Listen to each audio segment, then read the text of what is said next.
नमस्कार, मैं हूं आंचल श्रीवास्तव और आप देख रहे हैं 4 टीवी न्यूज। स्वागत है आपका हमारे खास बुलेटिन देश दुनिया पर। तो चलिए खबरों का आगाज करते हैं बड़ी खबर के साथ। दिल्ली से बड़ी राजनीतिक चर्चा सामने आई है, जहां लोकसभा में विपक्ष के नेता और कांग्रेस सांसद राहुल गांधी ने संविधान की रक्षा को लेकर अपनी बात रखी है। उन्होंने कहा है कि हम संविधान की रक्षा कर रहे हैं और इसकी सबसे बड़ी नींव एक व्यक्ति एक वोट है। चुनाव आयोग का कर्तव्य है कि इस सिद्धांत को लागू करे, लेकिन चुनाव आयोग अपने कर्तव्य का सही तरीके से पालन नहीं कर रहा है। राहुल गांधी ने यह भी कहा है कि विपक्ष इस मुद्दे पर लगातार आवाज उठाएगा और संविधान की रक्षा करता रहेगा। ये बयान राजनीतिक गलियारों में हलचल पैदा कर रहा है और आगामी समय में इस पर और भी ज्यादा गंभीर चर्चा होने की उम्मीद जताई जा रही है। हम कॉन्स्टिट्यूशन की रक्षा कर रहे हैं। One man one vote constitution का फाउंडेशन है और इलेक्शन कमीशन की ड्यूटी है कि वो one man one vote enforce करें, और उन्होंने नहीं किया, उन्होंने अपनी ड्यूटी नहीं की। तो हम सिर्फ कॉन्स्टिट्यूशन को प्रोटेक्ट कर रहे हैं, उसकी रक्षा कर रहे हैं, संविधान की रक्षा कर रहे हैं, और हम करते रहेंगे, हम रुकेंगे नहीं। सर, आप बिहार जा रहे हैं 17 तारीख से। 124 सुना है 124 मामला सामने आया। फर्स्ट टाइम 24 साल उसकी उम्र है और फर्स्ट टाइम मिनता देवी सुना है मैंने। वोटर ID ऐसे तो बहुत अनलिमिटेड केसेस है, अभी पिक्चर बाकी है। हम कॉन्स्टिट्यूशन की रक्षा कर रहे हैं। दिल्ली से बड़ी राजनीतिक प्रतिक्रिया सामने आई है, जहां कांग्रेस सांसद प्रियंका गांधी वाड्रा ने चुनाव प्रक्रिया को लेकर गंभीर आरोप लगाए। उन्होंने कहा है कि राहुल गांधी ने प्रेस कॉन्फ्रेंस में बताया है कि चुनाव में कई फर्जी वोट जोड़े गए हैं, जिनमें नाम और पते भी पूरी तरह फर्जी हैं। प्रियंका गांधी ने इस बात पर जोर दिया है कि यह सूचना की पारदर्शिता और निष्पक्षता पर गंभीर प्रश्न चिन्ह लगाता है। विपक्ष इस मामले को लेकर सख्त है और चुनाव आयोग से इस संबंध में जवाब मांग रहे हैं। आगामी दिनों में इस मुद्दे पर और भी गहराई से चर्चा होने की संभावना जताई जा रही है। इसी चीज का कि क्या जो राहुल जी ने सब प्रेस कॉन्फ्रेंस में बताया कि सब फर्जी वोट लगा रखे हैं, सब नाम पते रिश्तेदारों के नाम सब फर्जी है। इसी चीज का कि क्या जो दिल्ली में लोकसभा में विपक्ष के नेता और कांग्रेस सांसद राहुल गांधी के चुनाव आयोग पर वोट चोरी के आरोपों के खिलाफ भारतीय युवा कांग्रेस ने हल्ला बोल मार्च निकाला। इस मार्च में शामिल युवा कांग्रेस कार्यकर्ता अपने अधिकारियों की रक्षा और अधिकारों की रक्षा और निष्पक्ष चुनाव की मांग लेकर सड़कों पर उतरे हैं। प्रदर्शन के दौरान दिल्ली पुलिस ने कई कार्यकर्ताओं को हिरासत में लिया है ताकि कानून व्यवस्था बनी रहे। राहुल गांधी के इन आरोपों ने चुनाव प्रक्रिया पर राजनीतिक विवाद बढ़ा दिया है, जबकि चुनाव आयोग की विश्वसनीयता पर भी सवाल उठ रहे हैं। विपक्ष का कहना है कि कई स्थानों पर फर्जीवाड़ा हुआ है और इसका तुरंत संज्ञान लिया जाना चाहिए। इस बीच प्रशासन ने शांतिपूर्ण प्रदर्शन सुनिश्चित करने और स्थिति नियंत्रण में रखने के लिए सुरक्षा के कड़े प्रबंध किए हैं। आगामी चुनाव के मद्देनजर ये विवाद तीखा हो सकता है।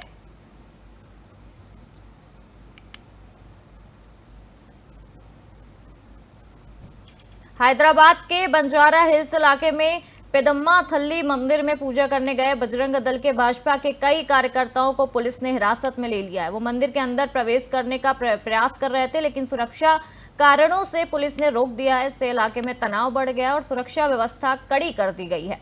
पुलिस फिलहाल स्थिति को नियंत्रण में रखने की काम कर रही है।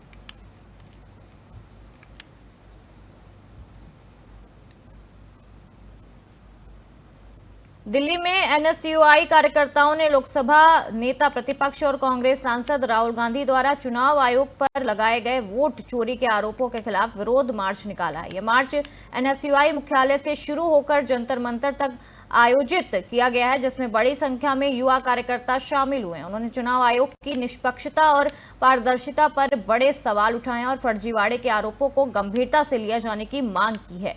एनएसयूआई ने शांतिपूर्ण तरीके से अपनी आवाज बुलंद की है और सरकार तथा चुनाव आयोग से सच सामने लाने की भी अपील की है। यह प्रदर्शन देश की चुनावी लोकतंत्र की मजबूती और नागरिक अधिकारों की रक्षा के लिए किया गया है।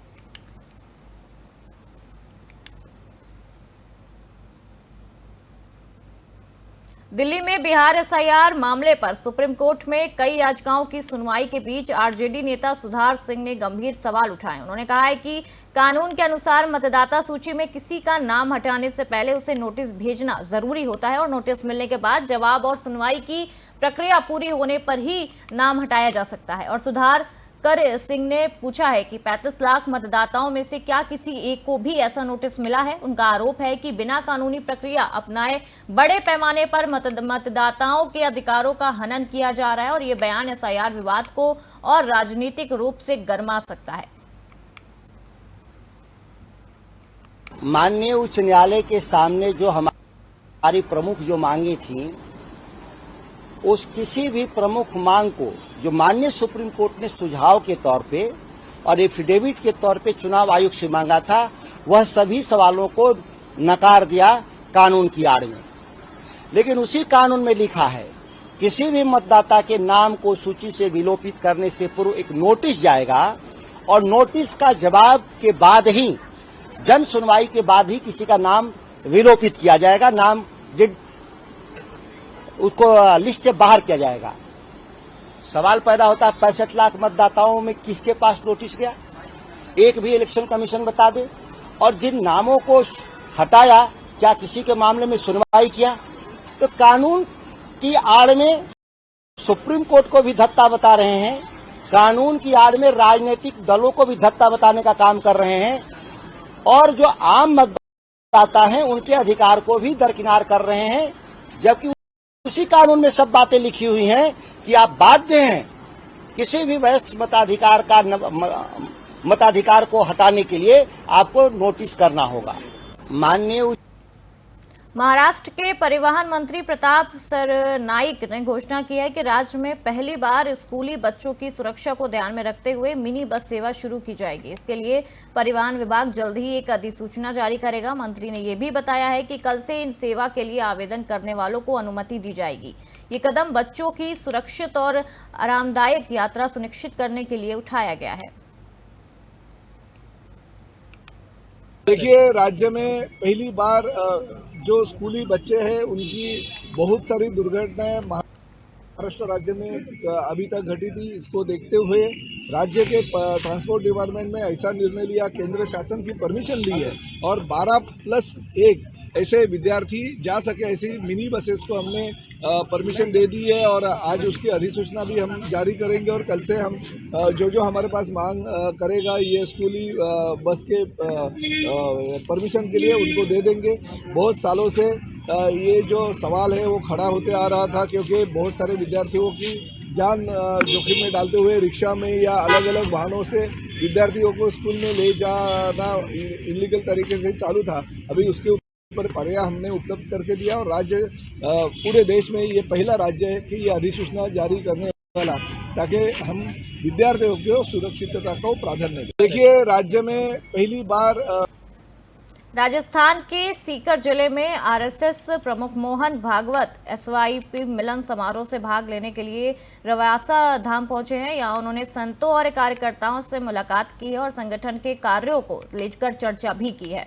कार्यक्रम में बड़ी संख्या में स्वयंसेवक और स्थानीय लोग मौजूद रहे। मोहन भागवत के आगमन को लेकर धाम परिसर और आसपास के क्षेत्रों में विशेष तैयारियां की गई थी। समारोह के दौरान उन्होंने सामाजिक समरसता और राष्ट्र सेवा के महत्व पर जोर दिया है। उनके इस दौरे को संगठन के विस्तार और कार्यकर्ताओं में उत्साह बढ़ाने के रूप में देखा जा रहा है।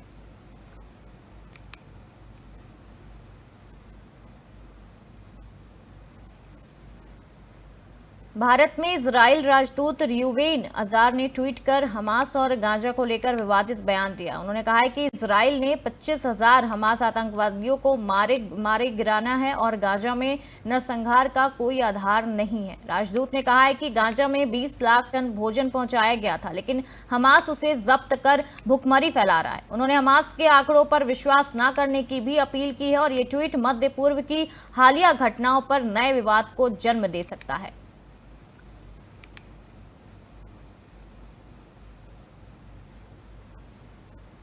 रांची में समाजवादी पार्टी के अध्यक्ष अखिलेश यादव ने भाजपा पर गंभीर आरोप लगाए। उन्होंने कहा है कि भाजपा का सबसे बड़ा काम साजिश और षड्यंत्र करना है। अखिलेश ने कहा है कि एसआईआर विवाद को लेकर भाजपा बड़े पैमाने पर जनता के वोट काटना चाहती है।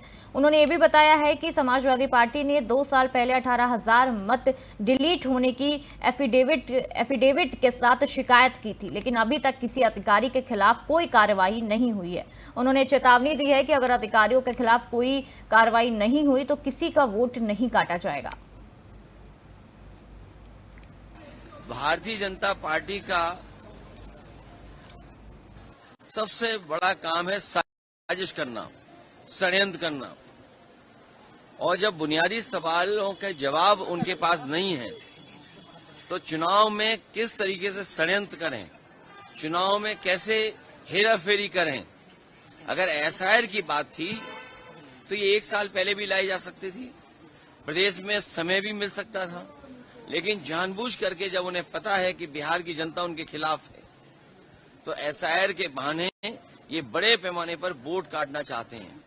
और जो आज एफिडेविट मांग रहे हैं कांग्रेस पार्टी के नेता राहुल गांधी जी से, समाजवादी पार्टी ने लगभग 2 साल पहले 18,000 वोट ऐसे जो डिलीट किए गए थे, जो 2019 में वोट जिन्होंने डाला था 2022 के जब चुनाव में गए तो वो डिलीट रहे, उसकी हमने एफिडेविट के साथ जानकारी दी और शिकायत की। अभी भी एक भी अधिकारी के खिलाफ कार्रवाई नहीं हुई है। अगर एक भी जिलाधिकारी या वरिष्ठ अधिकारी के खिलाफ कार्रवाई हो जाएगी तो किसी भी नागरिक का वोट नहीं काटा जाएगा। ये हकमारी तो करते ही थे, ये भारतीय जनता पार्टी के लोग हकमारी तो करते ही हैं, लेकिन अब मतमारी भी कर रहे हैं। जो मतदान का अधिकार है उसको भी छीनना चाहते हैं लोग। पटना में राजद नेता और पूर्व उप मुख्यमंत्री तेजस्वी यादव ने बिहार में हो रहे एसआईआर को लेकर भाजपा और चुनाव आयोग पर बड़ा हमला बोला है। उन्होंने कहा है कि लगातार मतदाताओं के नाम काटे जा रहे हैं और कई लोगों के पास दस्तावेज नहीं और कई ऐसे हैं जो बिहार के बाहर रहकर भी यही मतदान करते हैं। तेजस्वी ने आरोप लगाया है कि ये भाजपा का षड्यंत्र है और वो चुनाव आयोग को आगे कर अपना काम करवा रही है। उन्होंने कहा है कि बिहार को इस समय विशेष पैकेज और विशेष राज्य के दर्जे की जरूरत थी, लेकिन उसकी जगह एसआईआर कराया जा रहा है। तेजस्वी ने ये स्पष्ट किया है कि विरोध एसआईआर का नहीं बल्कि उसकी प्रक्रिया का है। उन्होंने उप मुख्यमंत्री पर हमला बोला है और चुनाव आयोग पर थोपने का आरोप लगाया है और कहा है कि कल इस पर कोर्ट में सुनवाई होगी। साथ ही चुनाव आयोग पर सुप्रीम कोर्ट की बात न मानने और असंवैधानिक संस्थान का दुरुपयोग करने का भी आरोप लगाया जा रहा है।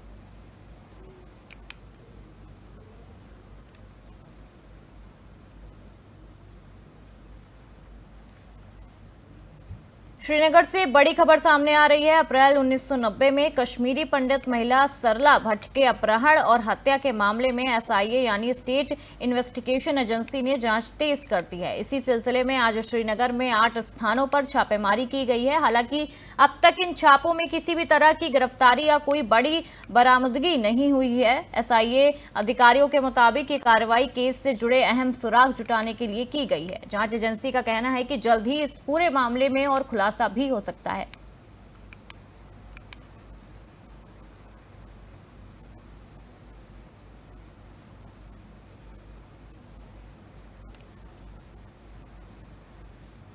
हरियाणा सरकार के वरिष्ठ मंत्री अनिल विज ने कांग्रेस सांसद राहुल गांधी पर तीखा हमला बोला है। उन्होंने कहा है कि राहुल गांधी लगातार कांग्रेस की हार का मातम मना रहे हैं और बेमतलब की बातें कर रहे हैं। अनिल विज ने कहा है कि जनता ने उन्हें बार बार नकारा है और अब उन्हें घर बैठ जाना चाहिए। मंत्री विज ने आगे कहा है कि राहुल गांधी को संवैधानिक संस्थानों पर बार बार हमला करने से बचना चाहिए। उनका ये रवैया देश की लोकतांत्रिक व्यवस्था को कमजोर कर सकता है। उन्होंने ये भी कहा है कि ये समय आत्ममंथन का है, ना कि प्रलाप का है।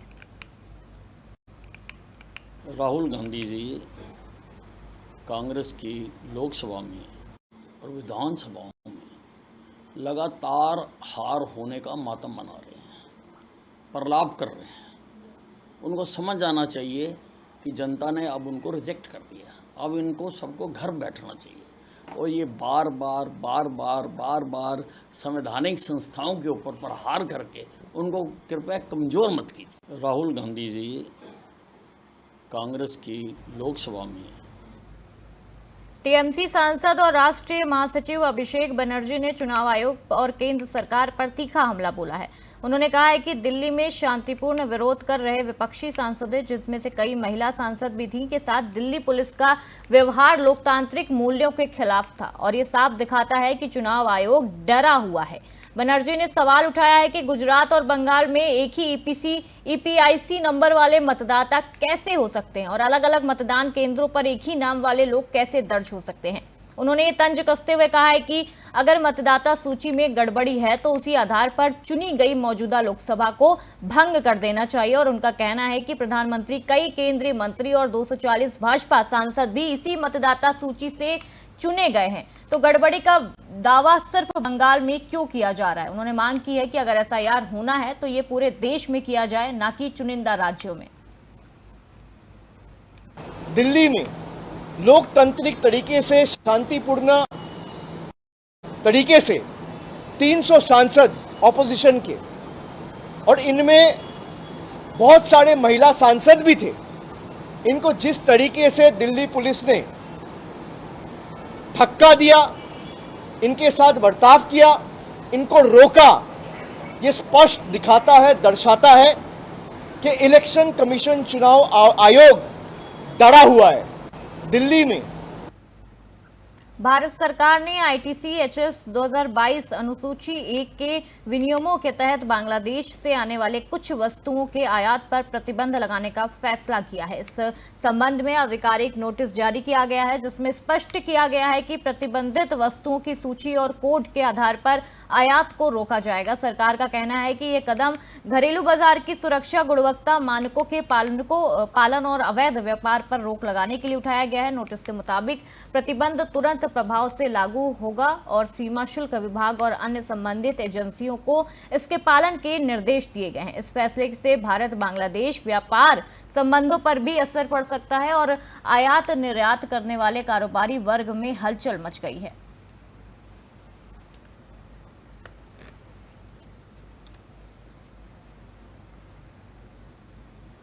तो ये थी देश दुनिया की तमाम बड़ी खबरें। खबरों का सिलसिला यूं ही जारी रहेगा और आप देखते रहिए 4TV न्यूज। नमस्कार।